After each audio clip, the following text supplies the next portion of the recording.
اما بعد فاعوذ باللہ من الشیطان الرجیم بسم اللہ الرحمن الرحیم انا اعطیناک الکوثر فصل لربک وانحر ان شانئک هو الابتر۔ آمنت باللہ صدق اللہ مولانا العظیم۔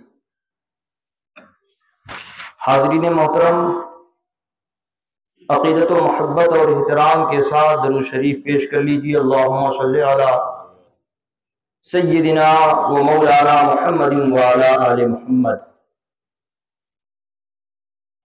حاضرین محترم، آج اسلامی سال کے مہینے کی 10ویں تاریخ، جو عالم اسلام میں اور اہل اسلام میں ایک خصوصی مقام رکھتی ہے۔ آج کا وہ دن کہ اللہ کے نبی سید عالم صلی اللہ علیہ وسلم ارشاد فرماتے ہیں کہ آج یوم نحر یعنی 10ویں ذی الحجہ کا دن، اس میں ابن آدم کا کوئی عمل یعنی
آپ کوئی صدقہ کرے، کوئی دوسرے اعمال کرے، کوئی اعمال صالح کرے تو اللہ رب العزت کو اتنا نہیں محبوب ہے جتنا کہ آپ اللہ رب العزت کی بارگاہ میں قربانی پیش کریں۔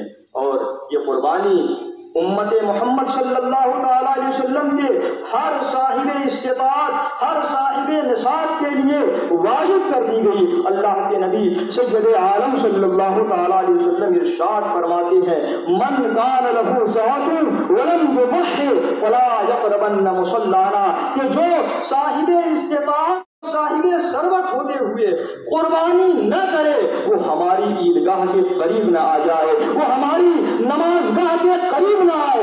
اتنی کہ جس پر قربانی واجب ہے وہ قربانی اگر ایام نحر میں نہ کرے تو وہ ہماری عیدگاہ کے قریب نہ آئے، ہماری نماز گاہ کے قریب نہ آئے۔ لہذا ہمیں اور آپ کو چاہیے کہ اگر ہم اللہ رب العزت نے ہمیں مال عطا کیا ہے، صاحب ثروت بنایا ہے، تو ہم اللہ رب العزت کی بارگاہ میں ان دنوں میں قربانی پیش کریں، اور قربانی پیش کرنے کے بعد اس کا گوشت اپنے رشتے داروں کو بھی دیے، اپنے محلے کے غریب لوگوں کو بھی دے، تاکہ ان کے گھروں میں بھی عید کی خوشیاں آ جائے، ہمارے غریب بھائی بھی عید کی خوشیوں میں شامل ہو جائیں۔ حضرات محترم، وقت بالکل تنگ ہے، کم ہے، میں بہت ساری باتیں بیان کرنا چاہتا تھا، لیکن چونکہ وقت بالکل کم ہے اور بالکل قریب ہے، لہذا آپ حضرات سے میں گزارش کروں گا کہ اس موقع پر صفائی ستھرائی کا مکمل خیال رکھیں،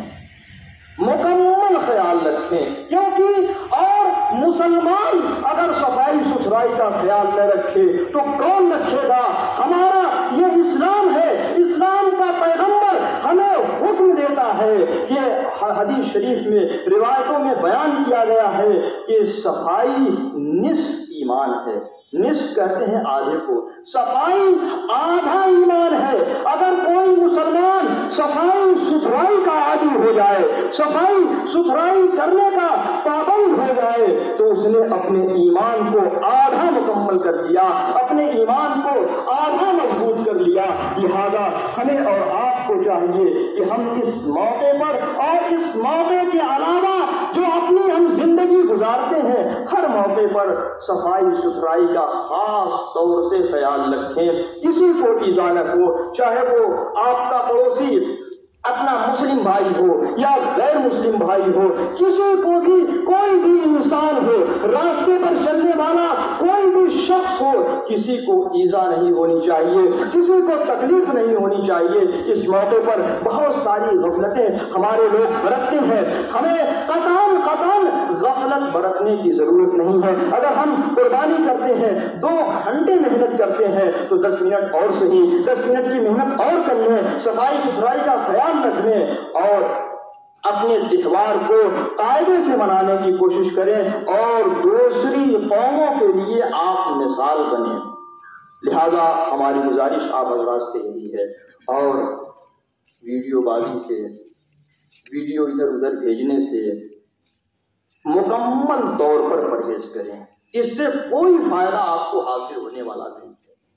لہذا آج دیکھا جاتا ہے کہ ہمارا دین فیس بک پر ہے، ہماری خانقاہیں بھی فیس بک پر آ گئی، ہمارے مدارس بھی فیس بک پر آ گئے، سارے اعمال ہمارے فیس بک پر ہوتے ہیں۔ لہذا ہمیں ان چیزوں سے دور ہٹ کر کے اپنے کردار و عمل کو صحیح کرنے کی ضرورت ہے۔ آپ حضرات نماز عید کی ترکیب سماعت کر لیں اور صفیں درست کر لیں گے۔ نماز عید کی ترکیب سننے کے بعد آپ حضرات نیت کریں گے۔ نیت کی میں نے 2 رکعت نماز عید الاضحیٰ واجب ماہ زائد 6 تکبیروں کے، اور اگر آپ زبان سے نیت نہیں کر سکتے ہیں تو آپ دل میں بھی نیت کر سکتے ہیں۔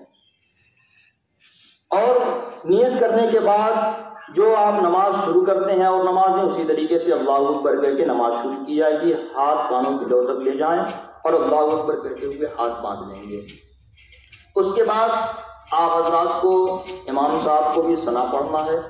ثنا پڑھنے کے بعد پھر 3 زائد تکبیریں کہی جائیں گی۔ 6 زائد تکبیریں ہوتی ہیں، 3 پہلی رکعت میں اور 3 دوسری رکعت میں، اس طریقے سے 6 تکبیریں بنتی ہیں۔ تو ثنا پڑھنے کے بعد 3 تکبیریں کہی جائیں گی، اللہ اکبر کہتے ہوئے کانوں کی لو تک ہاتھ لے جائیں گے، آپ چھوڑ دیں گے۔ دوسری تکبیر کہی جائے گی، اللہ اکبر کہتے ہوئے آپ کانوں کی لو تک ہاتھ لے جائیں گے، چھوڑ دیں گے۔ تیسری تکبیر کہی جائے گی، اللہ اکبر کہتے ہوئے کانوں کی لو تک ہاتھ لے جائیں گے، ہاتھ باندھ لیں گے۔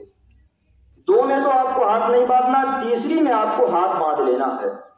اس کے بعد امام کا کام ہے، امام قرات کرے گا، سورہ فاتحہ پڑھے گا، کوئی سورت پڑھے گا یا آیت پڑھے گا، آپ حضرات بغور سماعت کریں گے۔ اس کے بعد رکوع سجدہ کر کے، جس طریقے سے اور نماز آپ پڑھتے ہیں اور نمازوں میں، اسی طریقے سے رکوع سجدہ کر کے 1 رکعت آپ پوری کریں گے۔ دوسری رکعت کے لیے جب کھڑے ہوں گے تو دوسری رکعت میں پہلے تلاوت ہوگی، تکبیر نہیں کہنی ہے۔ دوسری رکعت میں پہلے امام صاحب قرات کریں گے، سورہ فاتحہ پڑھیں گے، کوئی سورت ملائیں گے۔ قرات جب مکمل ہو جائے گی تب 3 تکبیریں پھر کہی جائیں گی. کانوں کی لو تک اللہ اکبر کہتے ہوئے ہاتھ لے جائیں گے, ہاتھ چھوڑ دیں گے. پھر کانوں کی لو تک اللہ اکبر کہتے ہوئے ہاتھ لے جائیں گے, چھوڑ دیں گے. تیسری تکبیر میں اللہ اکبر کہتے ہوئے کانوں کی لو تک ہاتھ لے جائیں گے, چھوڑ دیں گے. اس میں آپ کو ہاتھ نہیں باندھنا. پہلی میں تو 3 تکبیروں میں 2 تکبیروں کے بعد تیسری میں ہاتھ باندھ دینا, اس میں 3 تکبیروں میں ہاتھ چھوڑ دینا ہے. پھر ایک چوتھی تکبیر ہوگی, چوتھی تکبیر میں آپ کو کانوں کی لو تک ہاتھ نہیں لے جانا ہے, بلکہ آپ وہ چوتھی تکبیر یہ رکوع والی ہوگی, آپ کو فوراً رکوع میں چلے جانا ہے. لہٰذا آپ حضرات کھڑے ہو کر کے صفیں درست کر